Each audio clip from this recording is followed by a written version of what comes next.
Hello, কেমন আছো সবাই? আমি পায়েল। আমার আরেকটা নতুন ভ্লগে তোমাদের সবাইকে স্বাগত জানাই। তো আজকের এই সুন্দর সকালটা শুরু হচ্ছে একটা সুন্দর স্নোফল দিয়ে। তো আজকে 5 ডিসেম্বর, বৃহস্পতিবার। দেখো বাইরে এত দারুণ স্নোফল হচ্ছে, এই সিজনের এটা প্রথম স্নোফল। পুরো সাদা হয়ে আছে চারিদিকটা, তুলোর পেজার মতো একদম বরফ পড়ছে। আর ঋদ্ধিও অবাক হয়ে দেখছে এটা কি হচ্ছে, এরকম সাদা সাদা কি পড়ছে বাইরে। বৃষ্টি দেখেছে, বরফটা এবার ও মানে বোঝার বয়সে প্রথম দেখছে। তো চলো তোমাদের বাইরে ব্যালকানির থেকে একবার দেখিয়ে আনি কি সুন্দর লাগছে, যে এটা দেখতে মানে সামনে থেকে অপূর্ব লাগছে দেখতে জাস্ট। আর আসলে এখন পড়ছেও এত সুন্দর না, বড় বড় মানে স্নোফ্লেক্সগুলো না বেশ বড়, তুলোর পেজার মতো বেশ বড় বড় পড়ছে, ওর জন্য আরও দারুণ লাগছে। আর এই স্নো যখন পড়ে তখন তো ঠান্ডাটা একদমই সেরকমভাবে লাগে না, খুব কম লাগে। তো বাইরে এখন এসছি, আমি জ্যাকেট পরে আসিনি তো, কিন্তু সেরকম একটা ঠান্ডা লাগছে না। এখন 8টার মতো বাজে, রিজুর আবার স্কুল আছে। তো ওর স্কুলে যদি আজকে টিফিন দেওয়ার ঝামেলা নেই আমার, কারণ স্কুলে আজকে যে মেনুতে যেটা আছে সেটা ও খাবে, তো ওর জন্য ওকে বানিয়ে কিছু দিতে হবে না। আর তাই লেট ওঠা, প্লাস উঠে আমি দেখলাম আমাদের আবার পাওয়ার কাট, যদিও চেক করে দেখলাম 10-15 মিনিটের মধ্যেই চলে আসবে। কিন্তু মানে এটা অদ্ভুত, জেনারেলি তো এখানে পাওয়ার কাট সেভাবে হয় না। কিন্তু তোমাদের সাথে আমার একটা মানে সেদিন আমি ভিডিও করিনি, আমাদের সারা দিন মানে আগের দিন রাত্রে থেকে পরের দিন দুপুর অবধি পাওয়ার ছিল না, সেটা আমরা আর ভিডিও করিনি, গল্প করেই সারাদিন কাটিয়েছি। তো তোমাদের সাথে সেটা শেয়ার করা হয়নি, সেটা অন্য কোনো দিন একদিন স্টোরিটা শেয়ার করব সেদিন আমরা কি করলাম। আর এই ঋদ্ধির কান্না, ওকেও মানে এখনও ভেতরে আসবেন, একটা পাতলা গেঞ্জি আর প্যান্ট পরেও বাইরে যেতে হবে। তো এবার ভাবলাম তোমাদের নিয়ে চলো নিচটা দেখিয়ে আনি। নিচে তো এখন বড় কাজ এই গাড়ি পরিষ্কার করা। তবে ভালো, এখন স্নো পড়ছে একদম হালকা, তো তো বরফটাই যে রিজু হাত দিয়ে গ্লাভস দিয়ে বরফটা ফেলে দিচ্ছে। এখন পড়ছে জন্য ও সেরকমভাবে যে খুব টাফ এটাকে পুরো ঘষে মানে ভালো মতো মানে বরফটাকে ফেলতে হবে সেই ব্যাপারটা হচ্ছে না, এখন হালকা হাতেই এটা পড়ে যাবে বরফটা। আর ঋদ্ধিকেও রূপম কার সিটে বসাচ্ছে, কারণ ঋদ্ধির প্রতিদিনের ডিউটি দাভাইকে ছাড়তে ও স্কুলে যাবে। ও আমাদের সাথে সাথে ও উঠে যায়, উঠে গিয়ে ওকেও রেডি করে পাঠাতে হয়, নাহলেই ও এমন চিৎকার শুরু করে যে তা উপায় নেই। তাই জন্য ওকেও রেডি টেডি করে দেই, যে ও সকাল সকাল একটুখানি ঘুরে আসে।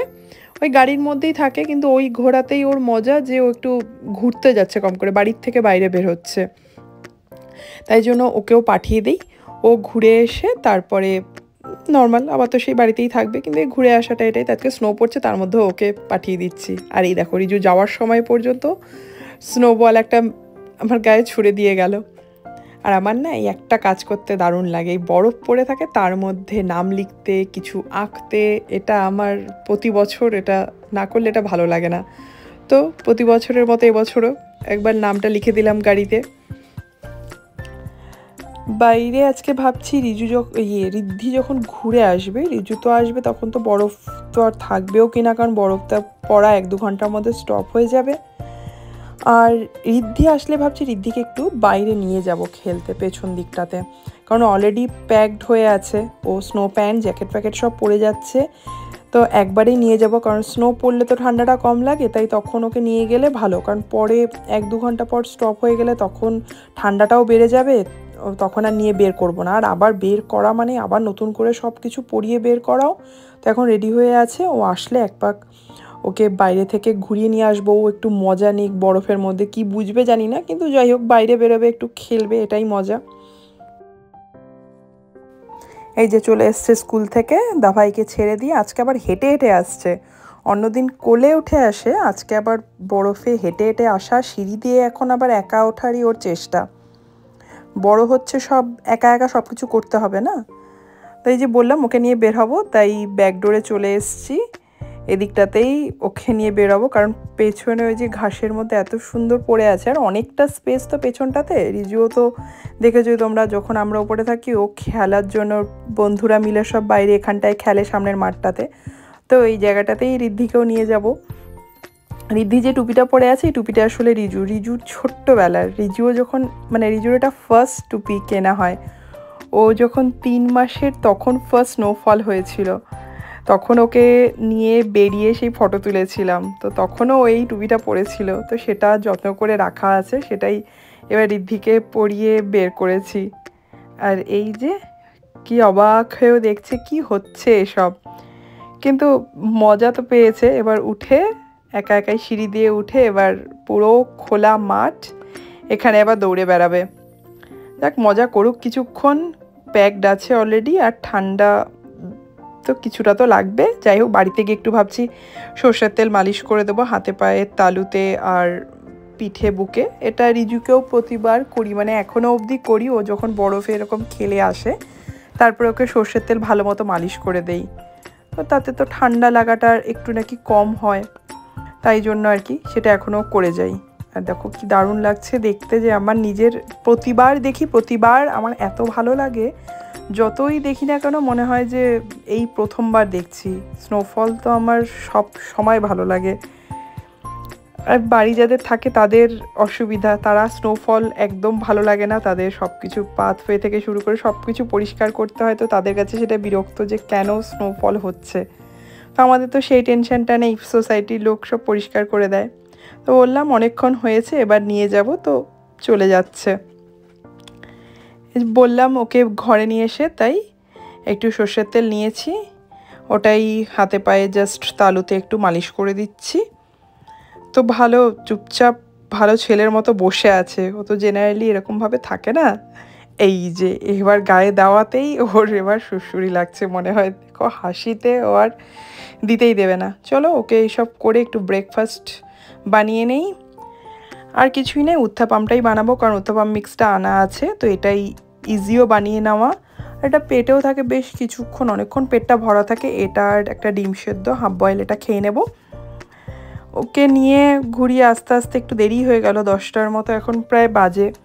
ওরা আসলো, তারপর বেরোলাম, ওর তেল টেল মালিশ করতে করতে একটু লেট হয়ে গেল, প্রায় 10টার মতো বাজে এখন। তো চলো এবার এসব বানিয়ে খেয়ে নেই, খেয়ে নিয়ে একটু ঋদ্ধির সাথে বসবো, ওকে নিয়ে একটু খেলবো, কারণ আমার আজকে রান্নার সেরকম একটা ঝামেলা নেই। কালকে আমি মাংস বানিয়েছিলাম, তো সেটাই আছে। আর আজকে আমার অন্য আরও বেশ কিছু কাজ আছে, ঘরের কিছু জিনিসপত্র চেঞ্জ করতে হবে, কিছু জিনিসপত্র গুছিয়ে রাখতে হবে ভালো মতো, তো সেই সব কাজকর্মগুলো আছে, ওগুলো করতে হবে। তো তার আগে ভাবলাম ঋদ্ধির সাথে একটু বসি, কারণ না হলে না ও সারাক্ষণ টিভি করে পাগল করে দেয়।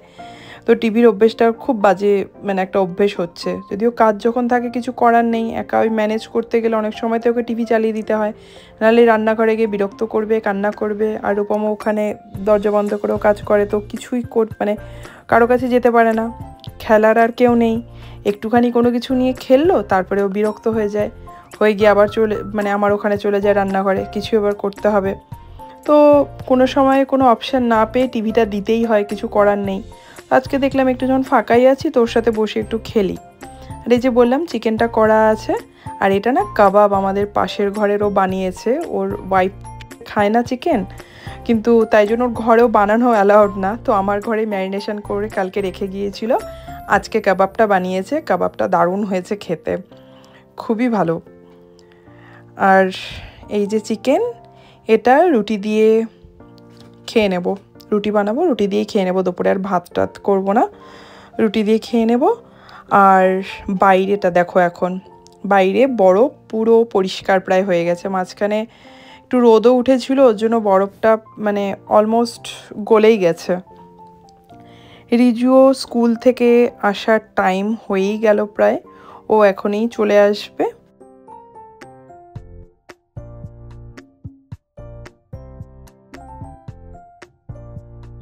এই যে রিজু স্কুল থেকে এসে স্নান ধান করে নিয়েছে, কিন্তু বাইরে বন্ধুকে দেখেছে খেলতে বরফে, তো ওর কি আর মন টেকে, ও চললো এখন বাইরে বন্ধুর সাথে খেলতে।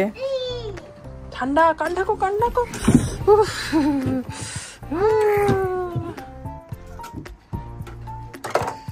কি করছো এটা? কিতা?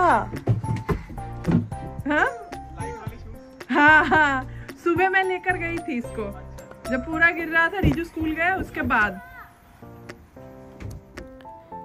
রিজু বাইরে গেলার জন্য ঋদ্ধিকে জ্যাকেট পরিয়ে ব্যালকানিতে নিয়ে এসেছি, কিন্তু ভেতরেই নিয়ে যাই, বেশ ঠান্ডা। এই যে ভেতরে এখন ও এই ব্যালকানির দরজা দিয়ে দেখছে, আর দেখো সোফার উপর উঠে চড়ে বসছে বারবার করে। আর রিজু বাইরে এখন স্নোম্যান বানাচ্ছে, ও একা ওদিক থেকে স্নো জোগাড় করে এনে এনে স্নোম্যান বানাচ্ছে একটা। তাই ভাবছি বাইরে গিয়ে একবার ফটো তুলে আনি। এই যে রিদ্ধিকে রেখে দিয়ে এসছি আমি ঘরে, ওকে তাড়াতাড়ি করে দরজা লক করে দিয়ে চলে এসছি। আর এই যে স্নোম্যানটা, এটা রিজু বানিয়েছে।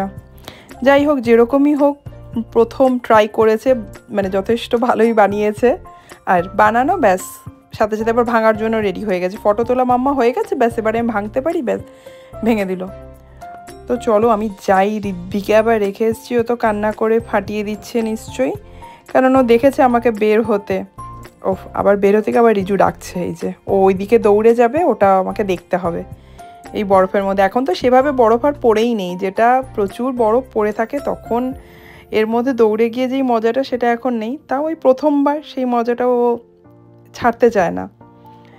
তো চলো, অনেক এদের হয়েছে খেলাধুলা, এবার বাড়িতে এসে বললাম যে অনেক কাজ আছে, তো সেগুলোই অল্প অল্প করে সারছি। এখন এই ডাইপারের এই বক্সটা নিয়ে বসেছি, এই ড্রেসারের এই নিচের বক্সে এটাকে ভরে রাখবো। কারণ এই একটা ডাইপারের এই বক্স যখন পড়ে থাকে ঘরের মধ্যে, আমি এতদিন রিদ্ধির ডাইপারটাই বক্সের মধ্যে এনে ওখানেই রাখতাম, তো সেটা অনেকটা জায়গাও নষ্ট হয়, মানে একটা পুরো জায়গাটা এটা বক্সটা ভরে থাকে ঘরের মধ্যে, এমনিতেই জায়গা কম, তার মধ্যে এভাবে একটা বক্স রেখে দেওয়া। তাই ভাবলাম নিচের রোতে যেগুলো আছে সেগুলো সেরকম একটা যে ইউজের সেই জিনিস সেরকমভাবে একটা না। বিশেষ করে ওই রিজুর 4-5 বছরের নাইট স্যুট আর কি, দুটোর মতো ওরকম আছে। আর রিদ্ধির বেশ কিছু ব্ল্যাঙ্কেট, কাঁথা এগুলো আছে, যেগুলো এখন আর ইউজ হয় না। ওর হ্যালোউইনের লাস্টবার যেটা পরেছিল সেই ড্রেসটা, তো এগুলো তো এখন আর ইউজ করার ব্যাপার নেই, তাই ওগুলো হয় কোথাও দিয়ে দেবো, না হলে রেখে দেবো আর কি। কাঁথা একটা দুটো স্মৃতি হিসাবে আমি রাখবো ভেবেছি। আর নাইট স্যুটগুলো রাখবো, ওগুলো রিদ্ধি পরতে পারবে। বাকি জিনিসপত্র ডোনেট না হলে করে দেবো। তাই এই রোটাতে ভাবলাম ডাইপারগুলোকে গুছিয়ে রেখে দিই, তাহলে অনেকটাই জায়গা ঘরে মানে জায়গা বাড়বে। ডাইপার বক্সটা সরলে বেশ কিছুটা জায়গা বের হবে। তো এইসব কাজ করে আবার আজকে দোকানেও যাব। পরশুদিন এক বন্ধুকে খেতে বলেছি, তার জন্য কিছু কেনাকাটাও করতে হবে। তো দূরে কোথাও যাব না, মানে ওয়ালমার্টে যাব না, পাশেই আমাদের দোকান আছে প্রাইস রাইট, সেখানেই যাব। কারণ দূরে গেলে না, কালকে আবার রিজুর স্কুল আছে, সেই ওয়ালমার্ট গেলে আমাদের বাড়ি থেকে ওয়ালমার্ট 15-17 মিনিট মতো লাগে। তো যাওয়া আসা, তারপরে সেই আস্তে আস্তেও লেটই হয়ে যায়। তো কালকে স্কুলের জন্য উঠতে তখন খেয়ে শুতে শুতেও লেট হয়ে যায়। আর এখন রিজু গেছে তাইকোন্ডোতে, আর রিদ্ধিও ঘুমাচ্ছে, তাই ভাবলাম এই টাইমটা এটা ভালো মতো কাজে লাগিয়ে নেই, এখনই এটা নিয়ে বসি।